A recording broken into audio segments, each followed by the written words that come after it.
하나, 둘, 셋. 안녕하십니까. 예, 불교 사용 설명서 한 주 동안 건강들 하셨습니까? 조금만 더 버티시면 이제 화사한 봄날이 오지 않을까.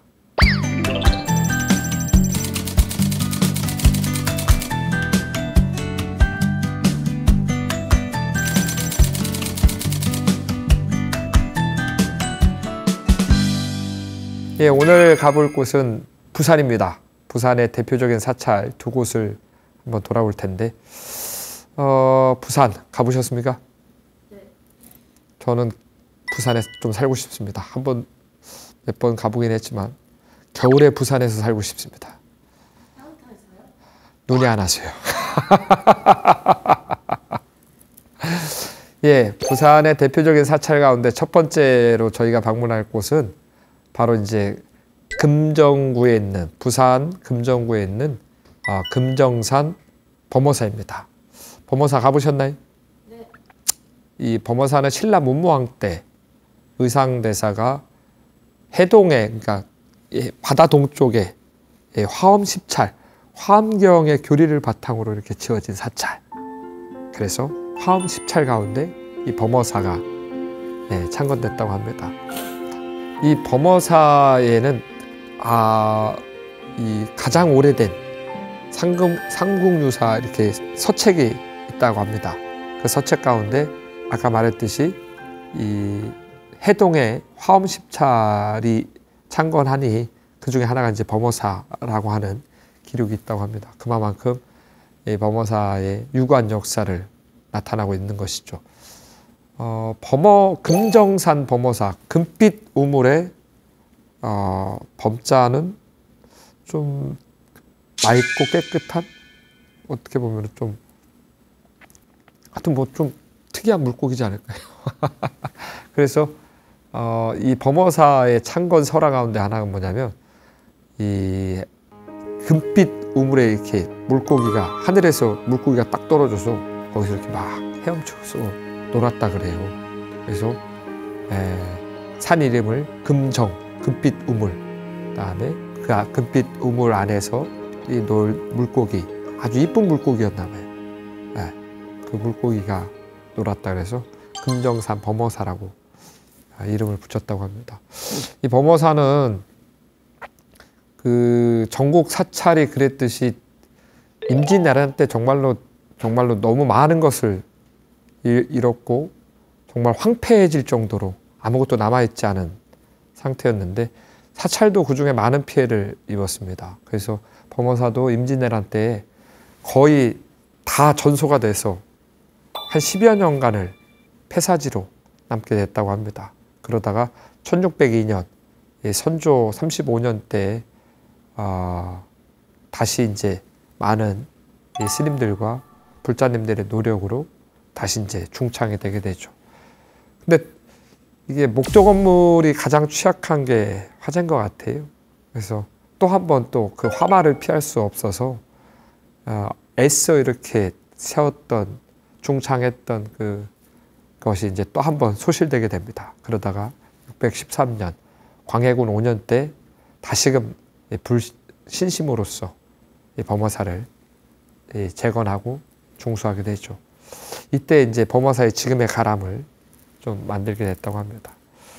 이 범어사를 조사하면서 좀 특이했던 부분은 우리가 그 많은 공난이 있었지만 가장 심각하게 이제 이 전국적으로 피해를 입었던 게 임진왜란이고 그 다음에는 이제 6.25 전쟁일 수 있겠죠.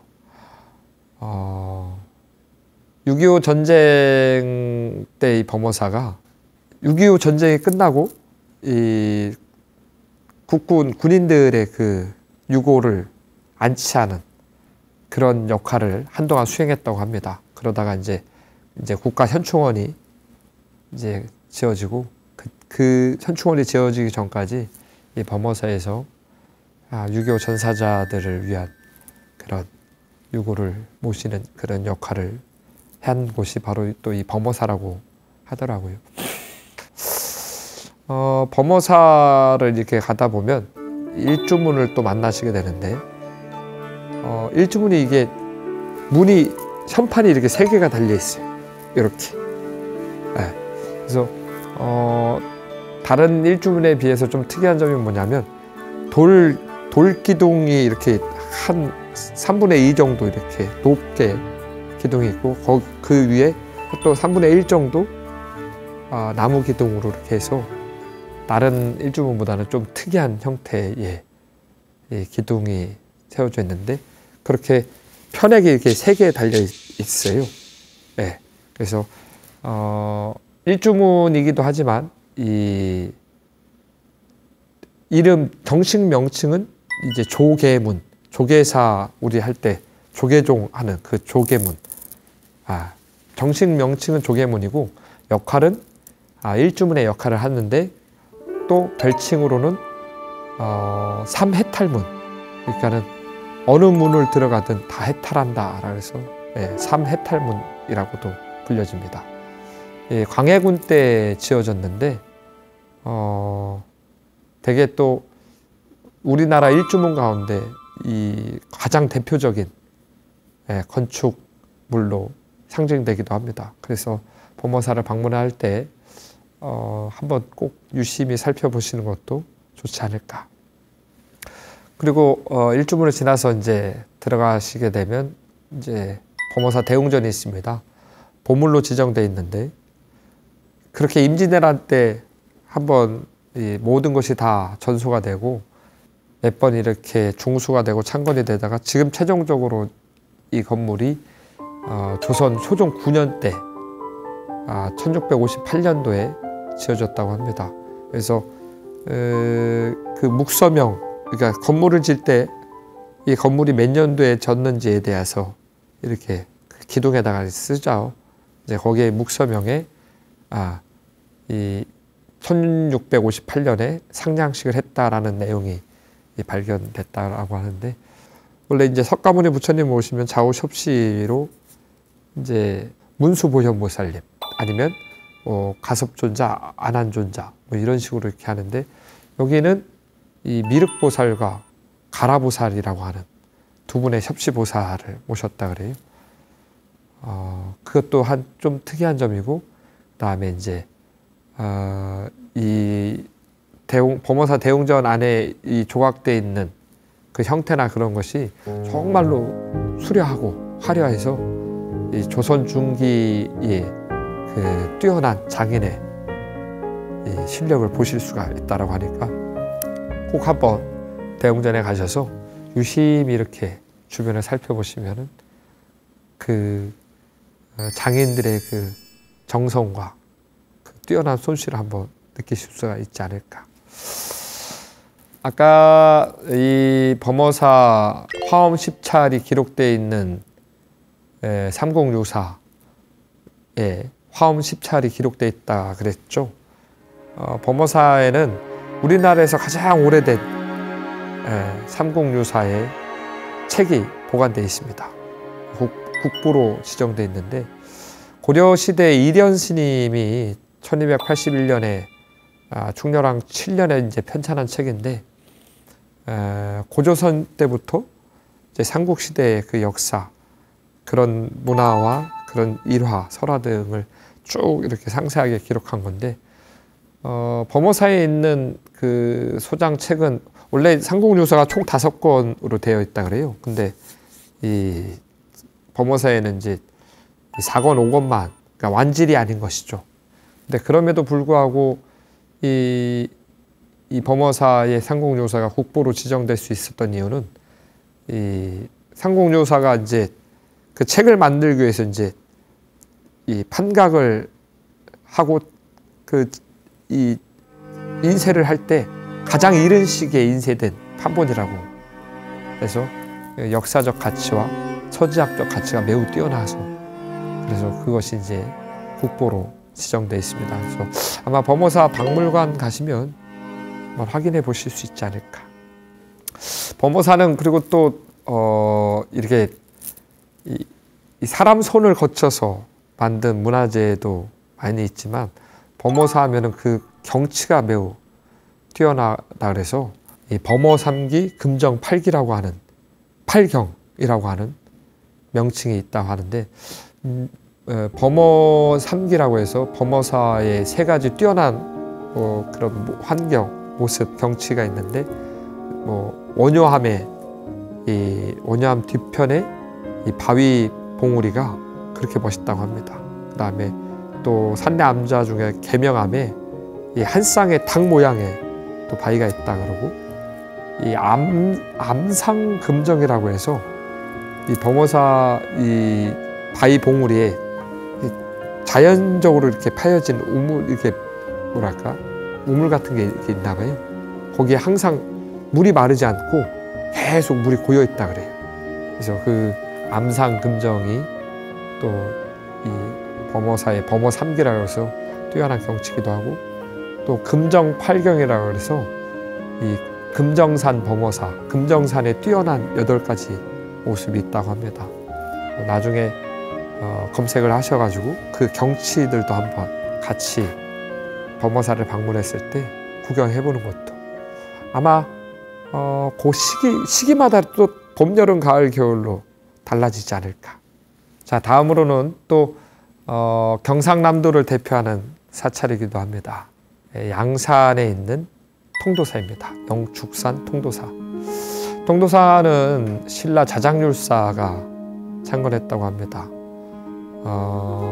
자장률사는 신라 성덕왕 때 646년에 이제 유학을 갔다가 돌아와서 부처님의 진신사리와 금난가사와 부처님의 경전 400권을 이렇게 들고 통도사를 창건하게 되죠. 그래서 부처님의 진신사리를 모셔와서 금강계단을 조성하게 되는데 금강계단을 조성해서 보름마다 이 대중들에게 계율을 설하시면서 이 계율의 근본도량, 계율의 근본도량을 또 삼으셨다고 합니다. 통도사하면 자장률사께서 이제 진신사리를 모셔온 곳으로 유명하기도 하지만 역사적으로 이제 대장경 400권을 이렇게 갖고 와서 그 대장경을 이렇게 봉안하고 지은 또 사찰로도 의의가 있는 곳이기도 합니다. 그래서 통도사는 워낙에 너무나 유명하기 때문에 진짜 문화재가 역대급입니다. 엄청 많습니다. 뭘 설명해야 될지 모르겠지만 그래도 대표적으로는 아마도 아까 말했듯이 이 부처님의 진신사리를 모신 곳이지 않을까. 그래서 통도사 대웅전에는 뭐가 없을까요? 오, 이제 뭔가 이렇게 좀 배워지는 게 있겠죠. 그러니까 맞습니다. 진신사리가 있는 곳에는 불상이 없다라고 이제 예전에 말씀드렸죠. 그래서 통도사 대웅전은 국보로 지정되어 있습니다. 통도사 대웅전과 금강계단이 국보로 지정되어 있는데 대웅전에 가시면은 불상이 모셔진 대신 금강계단을 바라볼 수 있게 이렇게 통으로 이렇게 구멍이 나 있죠. 대웅전의 형태가 좀 특이합니다. 이렇게 좀 T자 형태로 돼 있어요. 대웅전이 지붕 모양이. 그래서 이 대웅전은 임진왜란 때 대웅전이 이제 또 한 번 전소가 됩니다. 그러다가 인조 23년 1645년에 이제 다시금 이제 대웅전이 지어지게 되죠. 그렇게 해서 대웅전과 금강계단 통도사에 가시면 정말 대표적인 곳이기도 합니다. 그래서 삼보사찰 가운데 통도사를 불보사찰이라고 하죠. 그리고 통도사 하면 좀 특이한 모양의 탑을 보실 수가 있습니다. 마치 밥그릇 모양으로 조성되어 있는 탑인데요. 봉발탑이라고 합니다. 보물로 지정되어 있는데 아까도 말씀드렸다시피 밥그릇에 뚜껑을 이렇게 덮어놓은 것처럼 그래서 통도사 용화전 앞에 이렇게 세워진 탑인데 정확한 용도는 문화 이제 학자들이 위원들이 이렇게 정확한 용도는 뭔지 모르겠지만 아마도 이제 이 석가모니 부처님께서 그 바로와 이 옷을 미륵보살에게 이렇게 이어준다라고 하는 그러한 상징적인 조형물로 추정만 하고 있을 뿐입니다.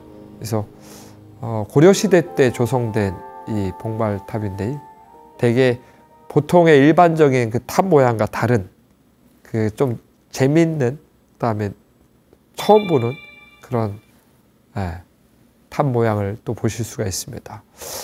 통도사 하면 이 전국 사찰 중에서 그 통도사 박물관에 보유하고 있는 문화재가 거의 역대급입니다. 한 3만 점을 보유하고 있다고 합니다. 깜짝 놀라셨죠?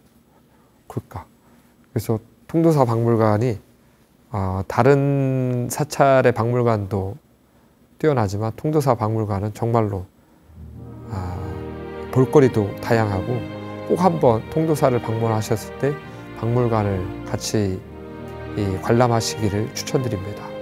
그 수많은 문화재 가운데 은제 도금 아미타 열의 3존 자상이 있습니다. 은제 도금 은으로 제작된 거기에 금을 입힌 그렇죠.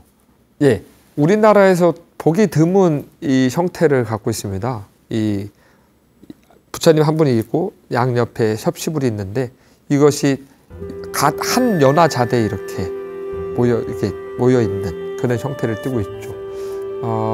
이 복장물을 발견했을 당시에 1450년에 조성이 됐다라고 하는 그런 복장물의 문서를 발견해서 조선 초 정도에 되지 않을까. 근데 그 형태나 그런 것은 고려시대의 양식을 또 하고 있습니다. 특이하게도 이게 원래 석가모니 부처님의 수인은 대표적인 수인이 뭐였을까요? 그렇죠. 항마촉진인데 이 은제도금 아미타 삼존자상은 석가모니 부처님의 대표적인 수인인 항마촉진을 하고 있는 형태를 띠고 있어서 보기 드문 그런 조형으로 좀 특이하게 보여지고 있습니다. 그 다음에 또 박물관에 가시면 이 은입사 향로라고 하는 은입사 향환이라고 하는 저는 이거 조사하기 전에 이 유물을 그냥 이렇게 봤을 때는 이게 무슨 정도인가 싶었는데 조사를 하면서 이게 향로구나. 전 처음에 컵인 줄 알았어요. 그래서 향로라고 하지 않고 향완 아마 이제 다구 한자를 써서 그릇 한자를 써서 향완이라고 하는데 은입사 이 향완이 은실로 그 장식을 하나하나 이렇게 조각을 해서 그 조각에 은실을 이렇게 다 하나하나 끼워서 정말 장식이 이제 화려하거든요. 그래서 그 박물관에 가시면 왠지 이 잔처럼 생긴 것이 있는데 절대 잔이 아니라 향을 피우는 향로인데 그 뛰어난 조각과 그런 것을 한번 보신 것도 좋지 않을까 그런 생각을 한번 해봅니다. 경상남도를 대표하는 두 곳의 사찰인 범어사와 통도사를 한번 돌아봤습니다. 지금 시대의 그 작품들을 봤을 때 이게 뭐 대단한 건가라고 느껴질 수도 있는 부분이 있겠지만 정말로 뭐 몇백 년 전, 천년 전 오로지 사람의 손으로만 만들어질 수밖에 없는 그 환경과 그다음에 제한적 그 도구와 그런 것들을 생각해서 그러한 작품을 만들었다라고 하는 그런 조건들을 다시금 생각하면서 그 문화재를 바라본다면은 정말 이게 대단하구나라고 좀 느껴지지 않을까. 그리고 때로는 아무리 과학기술이 발달됐다고 하지만은 이것을 재현하지 못하는 문화재들도 너무 많습니다.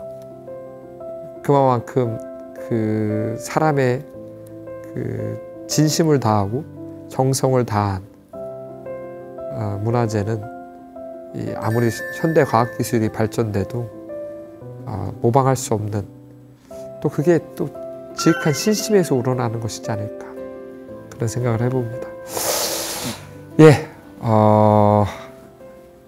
조금 있으면 이제 꽃피는 봄이 오니 조금만 더 기다렸다가 날개를 활짝 펴는 날을 맞이하시기 바랍니다. 그때까지 몸 건강 관리 잘 하시고, 따뜻한 봄날이 왔을 때 산으로 들로, 그다음에 명찰로 돌아다니시면서 좋은 곳을 또 잘 구경할 수 있게 그렇게 준비를 잘 하시기 바랍니다. 한 주 동안 마음 편히 마음을 잘 쓰시는 불자가 되시길 바라면서 오늘 이 시간 마치도록 하겠습니다. 감사합니다.